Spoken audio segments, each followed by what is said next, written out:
Sir, ito po. I'm sure related sa mga non-musicians. Nice question. Am I too old to learn or play any instruments? Masyado na ba tayo matanda para matuto or mag-play? Okay, the short answer is no, no.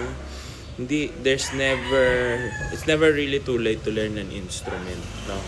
Pero, of course, you have to set your expectations. Ayan. So, if you think na gusto mo mag-aral, walang masama doon. Go lang, no. Matututo ka with the right teacher, with the right discipline and attitude and mindset. Ayan. Kasi sa matatanda, ang nakikita kong problem, no, is their ability to commit. Ayan, sa ginagawa nila. So, nakadepende yun sa'yo talaga. Yung paggaling mo, kahit naman sa bata, nakadepende pa rin sa'yo yung progress mo, speed ng progress, no. So, I thought, as old as, I think 80 years old, naturuan na rin akong ilang mga doctors who wanted to learn how to play, no, very established in their careers na, no. Yung iba pa-retire na, no, parang they wanted to take up a new hobby when they retire, mga ganun, no. So lahat naman pwede mag-aral talaga. So i-set mo lang yung expectations mo, like for example, kung medyo late ka na talaga mag-aaral, don't expect na makapag-perform ka professionally, no. For yun lang, no. Siguro makapag-perform ka for your friends and family, ganyan. Maybe in rare occasions makasama ka sa mga professional group kung papalarin, no, or pero yung ganun, diba? So you have to set your goals straight also, na parang okay, I wanna do this for fun lang, ganyan, or gusto ko siyang gawin as an outlet, no. Kasi iba ganun, no? Habang tumatanda tayo, nagiging stressful yung environment natin and we want some place to relax with music, no? May mga ganyan din na cases. So depende yun kung ano yung gusto mo, pero at the end of the day, it's on you, no. Meron akong mga students before na yun na lang din yung gagawin nila since pa-retire na nila. So natuto din naman kahit paano, no.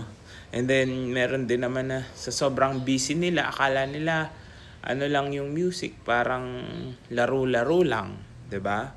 So sila na rin yung na-frustrate sa sarili nila because yung pace nila became so slow. Not because hindi sila nagle-lesson, but because hindi sila nagpa-practice, okay? So you have to also set aside time for it. Yun lang yung masasuggest ko. If you're starting out, if you have a career, if you have a job, syempre priority mo yun.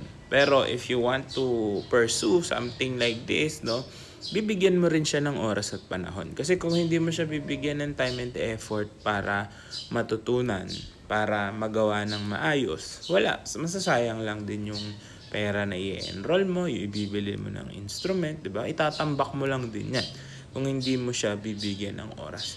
And to be honest, it won't take up that much of your time, no? So sabihin natin, yes, busy, may work, ganyan.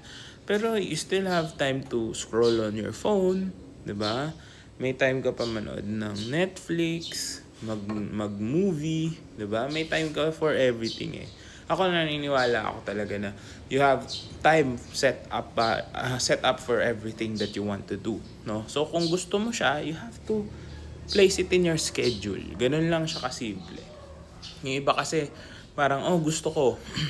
And your willingness and your ability to discipline yourself are two different things, 'di ba? Kahit gusto mo, kung hindi mo mabibigyan ng oras, di ka din matututo. So I suggest, if you have work, for example, syempre, uunahin mo talaga. Priority, nasa top ng priority list mo yan. Family, diba? I have students who have kids also, taking care of their kids. But at least set aside siguro pag nagsisimula, 20 to 30 minutes a day, diba? Kahit saan, kung saan mo feel na productive ka, in the morning or in the afternoon, sa gabi, pagtulog na yung mga kids mo or whatever. Kung saan ka productive or you can still do some work, diba? So lagay mo doon, schedule mo yung music. May time ka for music, di ba? So una, 20 minutes hanggang sa ikaw na rin yung mag-e-enjoy, di ba? Hahaba na ng kusa yung oras mo for that. Yun yung gusto natin, no? Kasi kung Kaya yung age is really just a number, eh, 'di ba? Parang ganun yung dating. Kasi what's gonna hold you back is your commitments, is your other priorities. No. Iba-iba tayo, eh. Pag habang tumatanda, dumadami yung mga ginagawa natin, 'di ba? Pero if you can set aside time, just a small amount of time na makakapag-practice ka, let's say makapag-lesson ka once or twice a month. Oh, pwede na nga yun, eh, 'di ba? Once a week or every 2 weeks makapag-lesson ka. Tapos nagpa-practice ka every day, matututo ka, 'di ba? If you align your stuff na mahihit yung goals mo, walang mag-hold back sa'yo kahit gaano ka nakatanda, 'di ba? It's just you, your time and effort na kaya mong ilagay dito. Kasi yeah, you have to set the record straight, no? Akala ng iba it's all fun and games, but the fun in it is after you understand how it works. Kasi kung hindi mo naiintindihan, hindi ka mag-e-enjoy, 'di ba? Pangit lagi tugtog mo. Pero pag naintindihan mo na siya, doon pa lang papasok yung saya na, nakikipag-jamming ako sa mga friends ko, or nakaka-play ako with a certain group of people. Doon yung lumalabas yung saya nun. Kasi marunong ka na. Pag hindi ka marunong, stress yan. Diba? Pero if you strive to be good, diba? Di natin alam. Malay mo, makapag-perform ka pa somewhere. Diba? Mabigyan ka ng opportunity to perform. Diba?